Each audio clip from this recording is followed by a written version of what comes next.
Hello, everyone. This is Dino Chris from Prehistoric Facts. This is Prehistoric Facts special episode number 148. So this is the first episode of 2020. Sorry, I'm actually kind of getting this late.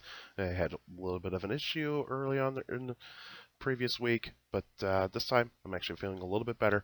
And this time, let's actually get down to it. And this time, we're going to be talking about a dinosaur, and this dinosaur is Carnotaurus. And so this is an artist illustration of what Carnotaurus possibly might look like. But it's a very iconic dinosaur, and so everybody knows that name that knows the name Carnotaurus, and you think of Disney's dinosaur back in 2000, and also you also think of Jurassic World: Fallen Kingdom, which I will be um, ripping apart those two renditions of Carnotaurus. So, some information about Carnotaurus. The name means meat-eating bull. Length is 25 to 29.5 feet long, or 7.5 to 9 meters. Height 8 feet tall, and that is 2.5 meters. Weight 1 to 3 tons, so 2,000 to 6,000 pounds. Lived, excuse me, 72 to 69 million years ago in the late Cretaceous period. Found in Argentina by Bonaparte in 1985. So this was a 20th century uh, dinosaur, and it was discovered in the 80s, and so it was pretty much the skull that actually made Carnotaurus famous. So, in the upper left corner, you actually see is the map of South America, where Argentina is highlighted, and so that's where Carnotaurus fossils have been found. Here's the size chart here of Carnotaurus, so it's a bit taller than a human being, and so you can actually can tell that. And I've seen a couple skeletons of Carnotaurus. They're very uh, unique in their own way. And so in here is in bottom is the Scott Hartman illustration of Carnotaurus' skeleton. And so I'll talk about the main features coming up right now. So for more information about Carnotaurus, it belongs to the Abelisauridae family. So the predatory dinosaurs that actually have short skulls, small arms. Some of them have long legs, some of them have short legs, and they are kind of long-bodied and kind of long in the tail area, but in terms of the skull wise, very short. And of course, they have horn. And of course, Carnotaurus has the horns above its eyes, so that's a very iconic part of Carnotaurus. That's why it's given the name meat-eating bull. It has long legs for its body size, so it might actually have some pretty good speed with it. Short and stubby arms, so these are going to be much shorter than Tyrannosaur arms. Abelisaurid arms are very short compared to Tyrannosaur arms. Tyrannosaur arms are not the shortest amongst body size when it comes to predatory dinosaurs. That belongs to the Abelisaurids. Now, the jaws and teeth of Carnotaurus are designed for deep slashing wounds. So when they take a bite onto a prey, they're going to be making deep lacerating wounds on their prey, and so that is going to be very devastating bites, and so they actually are going to make the prey bleed to death, but also kind of do some pretty good damage to some of the muscles on the prey. And of course, speed of Carnotaurus can be between 20 to 25 miles per hour. That is still debatable of how fast those guys can run, but they're probably going to be one of the more faster Abelisaurids because of their long legs to their body size. In the environment in which Carnotaurus lived in, it was warm and humid. There would be a lot of trees, cycads, ferns, and flowers. Flowers were so dominant in the Cretaceous period, but of course there was no grass. So Carnotaurus was kind of living on somewhat bare ground, but also there'd be some small cycads and ferns around, but they're going to stick to the areas where there's not going to be as many trees. It's because first and foremost, Carnotaurus needs to have a little bit more open habitat to actually hunt. They might live in this forests when they need to live there to make sure that prey don't see them, but that's pretty much what they're going to be living in. And of course, there's plenty of other animals around at that time. There was insects, amphibians, mammals, reptiles, pterosaurs, birds, and of course, other dinosaurs. And there was some dinosaurs, but it's a very kind of a hard fossil record to actually look at when you actually look at that kind of time in South America, but there's still some fossils that are actually found there. So the prey that Carnotaurus will go after some titanosaurs, so probably like Saltosaurus, maybe Drenaudis, because Drenaudis was actually around at that time. Some small iguanodontids. So iguanodontids were actually around at that time. Some small nodosaurs that would be going after the juveniles and not really the adults. And of course, carrion, because they're going to be opportunistic predators. They're going to feast on whatever they can find. They can go out and hunt, and also they can actually uh, find a dead carcass that is lying around or steal another predator's kill.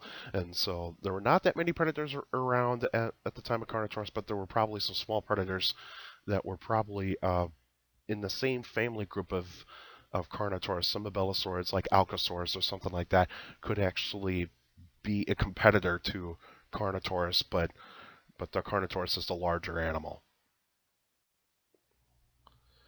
Now, the extinction of Carnotaurus is going to be due to climatic changes. So plants were disappearing, and also when the plants disappear, you get new plants coming in, and so new herbivores. And of course, when there's new herbivores, new carnivores come in. But see, Carnotaurus actually kind of avoided the extinction event 66 million years ago. So it did not live at the time to see the events of the asteroid impact at the Gulf of Mexico and having all those huge changes that actually happened.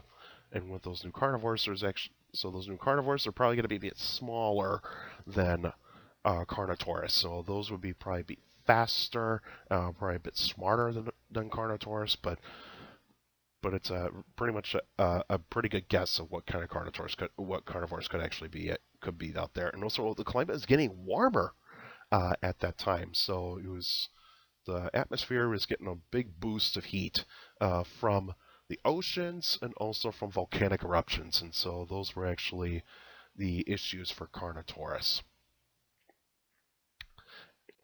And so look at here, you can see the map of the world around that time, around 72 to 69 million years ago. The Western Interior Seaway would actually be would actually be retreating in North America around 70 million years ago because of the Rocky Mountains being formed. But South America would still almost look like this down here where South America is. It would still look like that. And so the Carnotaurus would actually be living in those areas in Argentina at that time.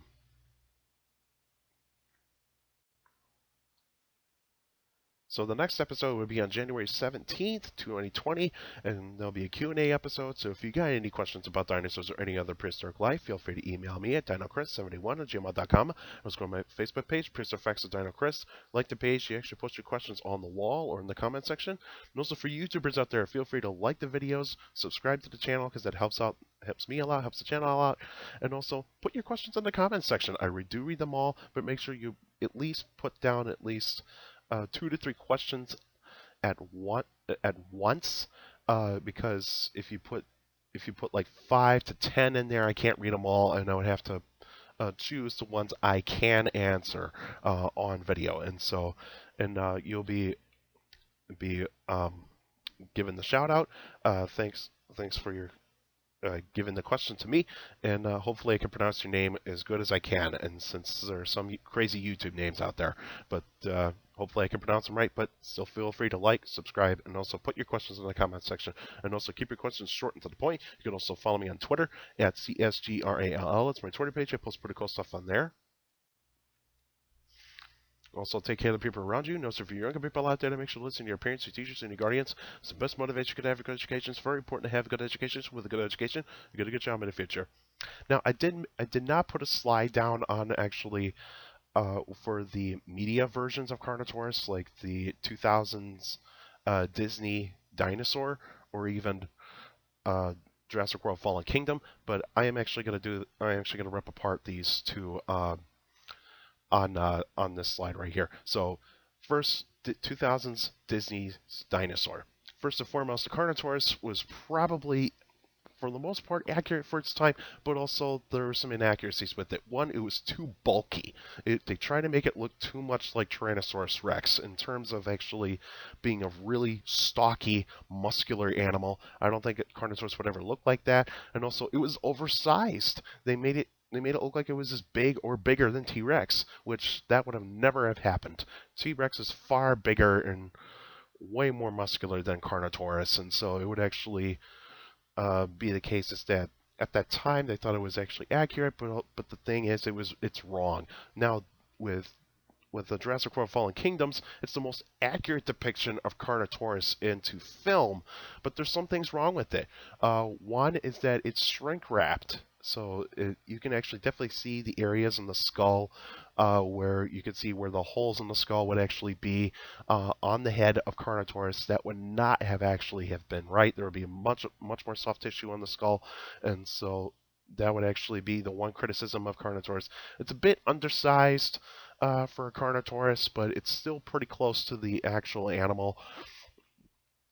And so, yeah, so I would say that the both of those versions of Carnotaurus are not quite accurate, but you can actually get the idea. But Jurassic World Fallen Kingdoms Carnotaurus is very close, but it's still not quite accurate. And so there you have it. There's me ripping apart those two Carnotauruses in famous media.